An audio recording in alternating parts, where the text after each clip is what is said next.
Баршаңызға сәлем достар, қайырлы күн.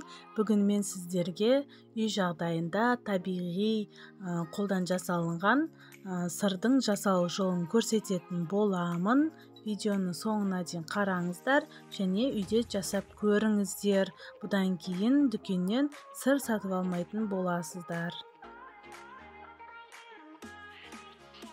Алдымен құрамына 1 килограмм сүзбе, 1 литр сүт керек. Таза ыдысқа сүтімізді құйып алып, отқа қойып пісіріп аламыз. Сүтіміз пісіп, ақ көбігі көтеріліп келе жатқан кезде үстінен сүзбемізді саламыз. Сосын массамызды тек ағаш қасықпен ғана араластырамыз.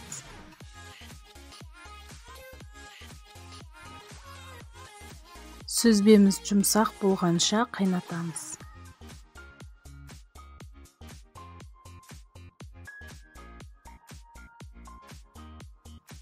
Ал енді сүзбеміз дайын болды. Енді ситаның үстіне марлыны төсеп, үстінен сүзбемізді құямыз. Бірақ сүзбені қаттырақ сықпаңыздар. Сәл сулылау болғаны дұрыс.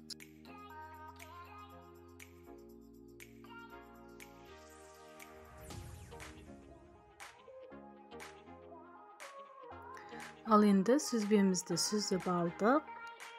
Сосын өзімізге ыңғайлы ыдыстың ішіне су құйып, үстінен табамызды қойып, ішіне сүзбемізді саламыз.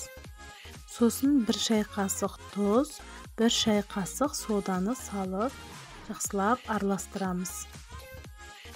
Сосын 1 жұмыртқа және кішкене ғана сұйық май қоссаңыздар да болады, бірақ мен қоспай жасадым.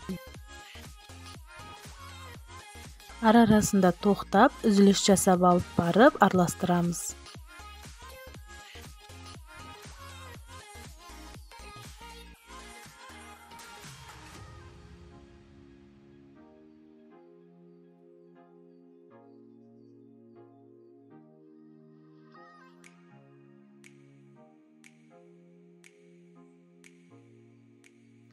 Және менің каналыма тіркеліп, лайк басып, комментария қалдыруды ұмытпаңыздар. Массамыз жұмсақ, әрі созған кезде созылу керек.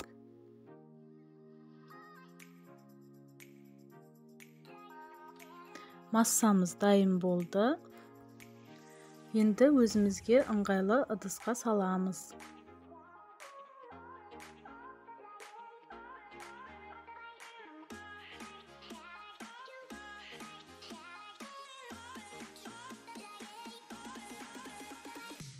Сосын бөлме температурасында салқындатып, одан кейін барып холодильникке саламыз. Ал енді сырымыз дайын болды. Табиғи, таза өнімдерден жасалған. Сіздер де жасап көріңіздер, отбасыларыңызды, балаларыңызды қуантыңыздар. Сіздерге ұнайтынына сенімдімін. Сіздермен бірге болған Айжан. Видеоны соңына дейін қарағандарыңызға рахмет.